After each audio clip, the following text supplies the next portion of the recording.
What are grannies good for besides giving sex advice? Because that's all I can think of. If you're like me, you want to learn about sex from your grandmother because they are the authority on sex. And they're pretty hot. You know your grandmother's been getting down and dirty. And we all like to think about this. So that is why I'm here reacting to Grannies Giving Sex Advice Part 2. If you missed Part 1, go watch that. And then come back to this one because you want to watch both videos and give me more watch time and more views because that's how YouTube works and I am selfish and I want more of your time. Anyway, let's get into it. Let's see what these grannies know about sex, see if they're right. I'm a sex coach, so I'm going to see if these grannies, if experience outweighs the education, the knowledge of a sex coach that is not a granny. Next caller, please.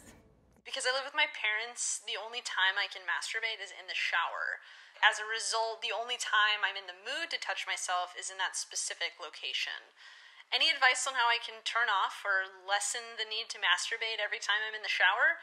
I end up wasting a lot of tap water. Okay, great question. You're masturbating in the shower and now the shower is your ultimate sexual fantasy and you only masturbate in there. That's all you do in there. You don't even clean yourself. Well, in order to curb this addiction, this masturbation in the shower addiction, it's just going to take willpower. Or maybe switch to a bath instead of a shower. Do something else. We get into addictions because they become part of our routine. So if you are routinely showering the same time of the day and masturbating every time you take that shower at the same time of the day, then when you take the shower, your brain is like, hey, remember that routine? Remember that thing that we were habitually doing? We should continue it. And then you get the urge to do it and your brain is like, why aren't you masturbating? Masturbate already. And then you're like, okay, fine, I'll do it because it feels good and it's awesome. So it's going to take willpower and possibly switching up your routine. Maybe have a shower at a different time of the day. And that might trick your brain into thinking, this is not our usual shower time. This is not our usual masturbation time. So yeah, I'm not going to masturbate now. I'm just going to clean myself and save the environment, save some water. That might be a good thing. Let's see what these grannies had to say though, because you know grannies are the authority on shower masturbation.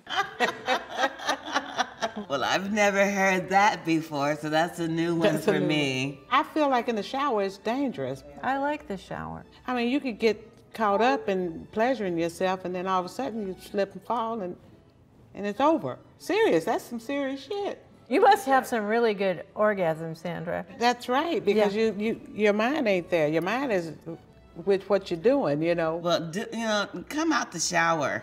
Do it in the closet. She's just going to have to use some discipline. Cut yourself off. Just, I'm going to go in and take a shower. That's all I'm going to do. Lock your bedroom door. Turn up the music. Turn up the music. Have at it. Okay, discipline. That's what I said, basically. And apparently the grannies have not masturbated in the shower. They're missing out because this caller definitely would recommend it. All right, next question, grannies. Hello, grannies. My wife and I have been together for about 10 years. We've always had a great sex life. We had a kid a few years ago, and sure enough, my wife's sex drive tanks. So now, 2.5 years later, it's starting to come back. But it's not coming back in quite the same way as it was before. Specifically, she started sending me links to pegging videos on porn sites. And I'm doing my best to find something arousing, find something exciting about them. So far, failing completely. What do I do? Okay, this is an interesting one.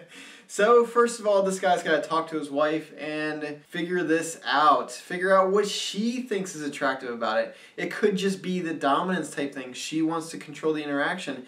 That's why she's into it. And then you don't have to peg. You can just kind of change roles and have her initiate the sex. But she might think that pegging is the only way that she can be dominant in sex as a woman.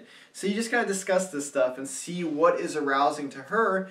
That might also motivate you to do whatever the sexual activity is because you want her to have a good time, right? I would also say you shouldn't watch porn, and it may be that she has watched too much porn and the porn has desensitized her, and the porn has warped her brain, and it has warped her desires, it has warped what she likes about sex.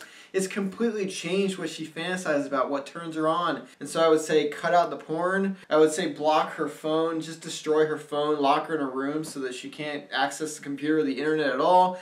That would be my advice. Maybe you even have to tie her to the bed. She might find that kinky. You might have a good sexual experience. But then she also can't access the internet. And so that would be a good thing. Then she can't watch porn. Then her sexual desires go back to normal. But for real, just talk to your partner. Find out what makes that arousing for them. Is it the actual act of pegging, or is it the dominance thing? Or is it something else about the experience? Does she just need variety, and that is what she sees as being variety?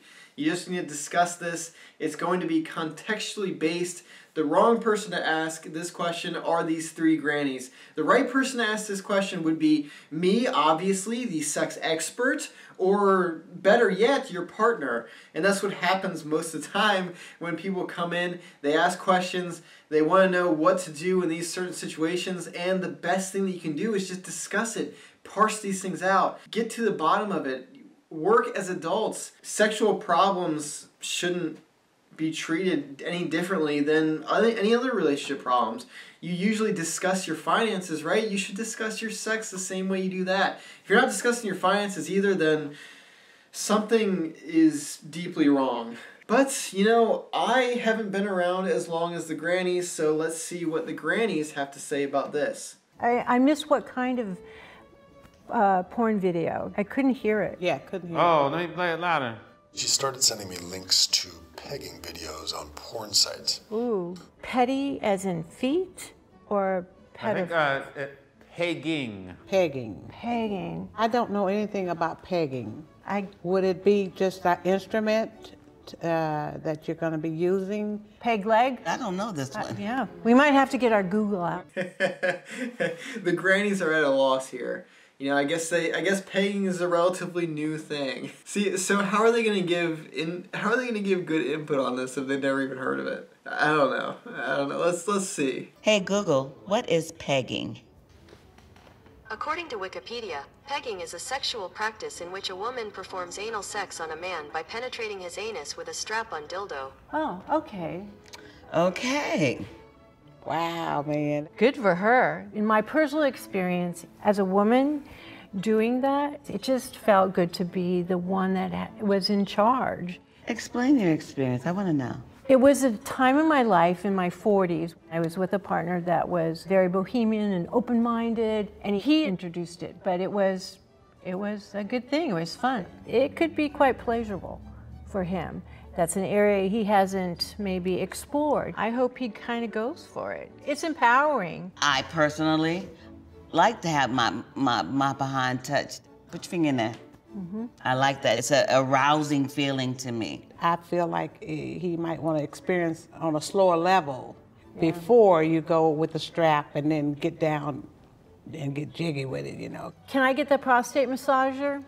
So something like this can be inserted in his anus, and it's not quite as intimidating as a dildo, especially a strap-on dildo. Okay, I didn't know it was going to become a sex toy ad, but apparently this video is sponsored by a sex toy company, so there you go. Anyway, they're right. He should try it at least, I mean, if he has never tried it, and start small. Like the one lady said, start with a finger, then go into 2 fingers, then maybe a fist after that, and then you can do the whole pegging thing. But seriously, start small, be open-minded. He shouldn't just shut it off because he has seen it in porn and it's not attractive to him in porn. Porn is very different than real life, and what you see in porn and associate sexually and what you like in porn could very well be very different than what you would like in real life had you tried it, because you're not there.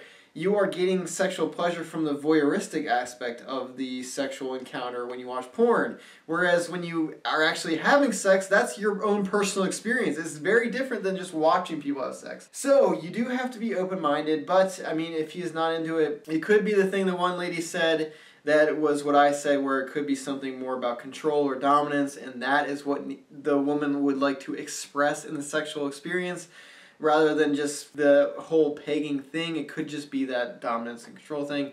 Communication, be open-minded, try it, he might like it. One day you might be shoving wine bottles in there and having a good time. Okay, so that was actually the last question in the video. Then they just talk about sex toys from the sex toy company that sponsored them. Why have they not sponsored me? I don't know. Maybe it's because I get 1 view per video. Anyway, that will do it for this video. Grandmothers teaching sex, grannies teaching sex, if you will, if you want to call them that. I think they were pretty wise. I think when you get to that age, you realize that you should try things. You should be open-minded because you never know what you will like. You shouldn't pigeonhole yourself into one sexual mode when you're 18 years old because you liked it that one time. Then you're not going to try anything else because it's too scary or too frightening. If it's too frightening, you're probably with the wrong partner, and you really should work on your open-mindedness and trying new things, because the most amazing sexual experience you could possibly imagine could be right around the corner and you just haven't tried it yet or haven't done it with the right person. So that's my advice for this video. Hope you guys enjoyed it, hope you learned something, and I hope to see you guys in the next video. Thank you for watching.